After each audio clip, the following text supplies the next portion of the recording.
Le projet de fusion d'Actis et Grenoble Habitat marque une pause. Pour couper court aux rumeurs, les collectivités engagent un nouveau temps d'échange avec salariés, locataires et leurs représentants. Avant de fusionner, Actis fête de façon originale ses 99 ans et propose des visites thématiques pour retracer son histoire. On prend la machine à remonter le temps jusqu'aux années 70. Et puis encore un anniversaire, le Jardin des Fontaines Pétrifiantes de la Saône fête cette année ses 25 ans. Un havre de paix et de fraîcheur qui accueille les visiteurs du printemps à l'automne. Bonsoir à tous, ravi de vous retrouver dans ce JT du mardi 9 juillet 2019, toutes les heures à partir de 18h, l'essentiel de l'actualité du Grand Grenoble en moins de 10 minutes. Changer ou disparaître, c'est le dilemme auquel sont confrontés les bailleurs sociaux depuis la loi Elan. En conséquence, Grenoble Habitat et Actis ont décidé en juillet 2018 de fusionner. C'est le modèle de société d'économie mixte qui devait intervenir au plus tard au 31 décembre 2019. Mais devant les craintes de certains salariés et locataires, d'augmentation de loyer, de licenciement ou d'un premier pas vers une privatisation, la métropole et la ville de Grenoble, qui évoquent une campagne de désinformation, ont décidé de se donner quelques mois supplémentaires pour approfondir et partager la réflexion. On est finalement dans un processus d'adaptation. Donc c'est dur, même pour moi, ça a été l'idée de dire on n'a plus un OPH sur l'agglomération, mais de toute façon, pour pouvoir résister, continuer à faire du logement, à le rénover, il faut passer par là. Donc une approche symbolique et puis aussi des vraies inquiétudes des salariés. Que voulez-vous quand les rumeurs disent qu'ils vont perdre de l'argent, quand les rumeurs disent qu'on va supprimer des postes, ce qui n'est pas vrai, évidemment, tout ceci n'est pas une bonne, n'est pas très positif pour finalement l'objectivité du débat. Les élus métropolitains doivent garder le contrôle de ces outils. On y investit en tant que métropole énormément d'argent, les communes également, que nous voulons également voir autour de la table les salariés de l'organisme, les locataires de l'organisme, des personnalités qualifiées. Cette gouvernance locale est fondamentale. On n'a pas envie de se voir dicter depuis Paris ou ailleurs qu'est-ce qu'il faudrait faire ici, et notamment parce qu'on a une culture de proximité avec les locataires qui est positive pour tout le monde. Grenoble Habitat et Actis logent environ 40 000 personnes, soit près de 10% de la population du territoire. Si Grenoble Habitat a été créé à l'occasion des JO de 1968, c'est après la Première Guerre mondiale qu'Actis a vu le jour. Pour célébrer ses 99 ans, le bailleur social a souhaité revenir sur son histoire, qui s'est construite au gré des politiques publiques et des modes architecturales. Des années 1920 à nos jours, elle organise des visites guidées sur son territoire. Exemple avec une plongée dans les années 70 dans le quartier de l'Arlequin à la Villeneuve de Grenoble. Laurie Baillet. Les 99 ans du bailleur social Actis sont l'occasion de regarder dans le rétro. Retour en 1970 sous forme de déambulation déguisée. La France est touchée par une crise économique et sociale, mais la construction est intense grâce à la loi Vivien qui veut faciliter la lutte contre l'habitat insalubre. De nouveaux quartiers voient le jour à Grenoble, le village olympique et la Villeneuve. Vous avez déjà des logements qui sont construits pour être confortables, de grands logements, spacieux, avec des vues qui sont dégagées. La volonté de faire des espaces communs qui sont bien partagés, ce qui explique que sur l'Arlequin, on a des circulations tout le long des bâtiments. Et puis le regroupement de l'ensemble des fonctions qui font la ville, des équipements, des collèges, des commerces de proximité avec la place du marché encore active aujourd'hui. Les nouveaux ensembles portent la volonté de mixité sociale. Ici vivent des locataires du parc locatif privé, du parc social et des copropriétaires. En 1974, des conflits apparaissent liés aux charges, au manque d'entretien et aux augmentations de loyers. Depuis 2016, ces immeubles sont en cours de réhabilitation.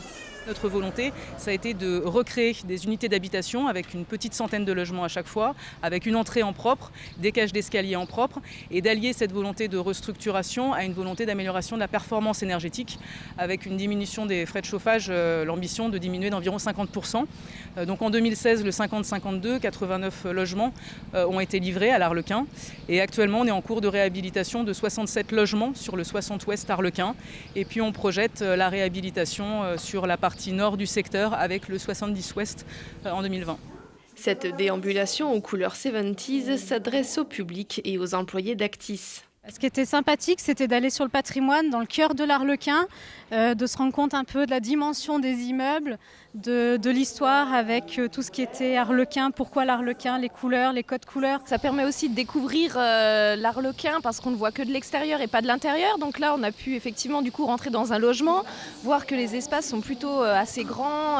Donc, ce que j'ai appris par exemple que je ne savais pas, c'était que pendant les années 68, à la place de l'Arlequin, il y avait le grand stade qui servait pour les Jeux. 2 autres tranches de réhabilitation sont prévues au conventionnement avec l'Agence nationale de rénovation urbaine. Le projet devrait se terminer d'ici à 2023. Prochaine visite le 30 août pour le changement de cap des années 90 et un exemple à Pont-de-Claix. Petit avertissement pour Laurent Wauquiez, la CNIL, la Commission nationale informatique et liberté, vient de rappeler légèrement à l'ordre le président de la région Auvergne-Rhône-Alpes pour avoir en septembre dernier envoyé aux lycéens de la région un SMS leur souhaitant une bonne rentrée. Certains y avaient vu un détournement du fichier Passe Région qui offre des avantages aux 15-25 ans. La CNIL a clos le dossier mais demande à l'exécutif régional de corriger ces copies pour les nombreuses anomalies qu'elle a relevées dans cette base de données.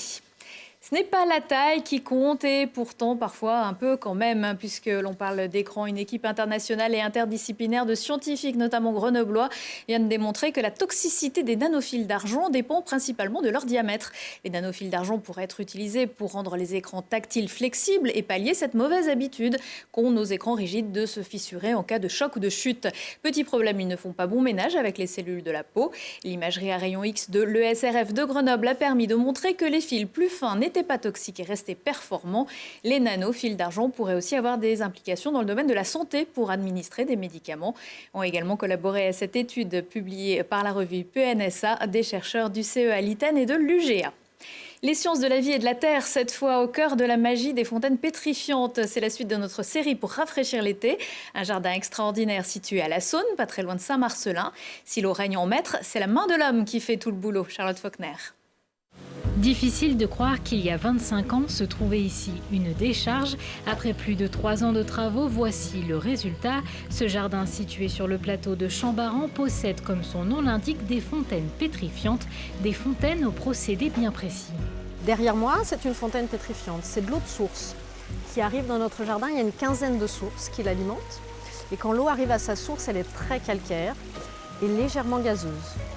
Le calcaire est dissous jusqu'à ce que l'eau dégaze. Quand tout le dioxyde de carbone s'est échappé, le calcaire se dépose et il va se déposer sur les végétaux. Ici, l'eau est d'une pureté inégalée sur le territoire isérois. Dans ce jardin, les visiteurs découvrent au fil des chemins, des fontaines, des cascades ou encore des bassins, des éléments qui gardent de leur beauté grâce aux jardiniers. Pour avoir des fontaines pétrifiantes telles que le visiteur les découvre, il faut la main de l'homme. Nous jardinons les fontaines. C'est-à-dire que nous enlevons les plantes qui poussent, les feuilles, les branches et surtout, il va falloir réguler l'eau. Il faut que l'eau ruisselle partout. S'il n'y a pas d'eau, ça sèche. S'il y a trop d'eau, on a juste un gros dépôt de calcaire. Qui dit jardin dit forcément plantes. Elles sont près de 18 000 sur les 8 000 m² que compose le jardin, certaines plus insolites que d'autres, comme ces plantes carnivores installées il y a 2 ans. Cette dionée a un piège mécanique. Quand l'insecte s'approche, il va stimuler les petits cils que l'on voit là. Et quand il touche les cils, elle se referme. Dans notre jardin, on a une grande diversité de variétés. On arrive à avoir quasiment tout ce qu'on veut. Des carnivores, des nénuphars tropicaux, des agaves. Après, il faut les installer au meilleur endroit du jardin. Et puis pour ceux qui vraiment ne résistent pas à l'hiver, on va monter des serres dans le jardin que nous chauffons. Et donc les plantes tropicales passeront l'hiver au chaud. Comme Magali, ils sont 3 jardiniers à entretenir ce havre de paix. En 2017, plus de 47 000 visiteurs ont arpenté les allées de ce jardin unique en France. Et en 2018, les fontaines pétrifiantes ont obtenu le label Jardin remarquable attribué par le ministère de la Culture. Un petit jaune, c'est aussi rafraîchissant au cœur de l'été. Le Français Julien Alaphilippe arbore depuis lundi après-midi le maillot jaune du Tour de France. Cela faisait 5 ans qu'on ne l'avait pas vu sur le dos d'un tricolore. Mais c'est il y a 100 ans à Grenoble que le maillot jaune a été attribué pour la première fois. La capitale des Alpes qui n'a pas pu célébrer cet anniversaire puisque le Tour n'y fera pas escale cette année, pas plus que dans l'Oison ou dans l'Isère. C'est pas qu'on n'a pas choisi Loizan, c'est qu'on a choisi Eddy Merckx, l'homme qui représente le plus, qui symbolise le plus le maillot jaune pour le centenaire du maillot jaune, et que le 19 juillet, on arrivait plus facilement dans les Pyrénées que dans les Alpes en partant de Belgique, et qu'on souhaitait avoir une ville emblématique. Ça ne change rien à l'histoire. On voudrait faire plaisir à tout le monde, mais on a 300 candidatures pour une trentaine de places. On souhaite, et on reviendra très vite en Isère, et je l'espère aussi à Grenoble. Le 26 juillet, le tour passera quand même en Savoie, entre Saint-Jean-de-Maurienne et Tignes. À 21h15, Télé Grenoble rend hommage à Jacques Lesage, décédé lundi à l'âge de 96 ans.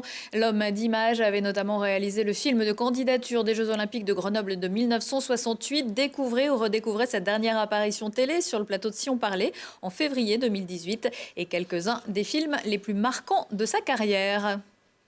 Prochain rendez-vous avec l'actu dans 1 heure et en replay sur télégrenoble.net. Excellente soirée à tous.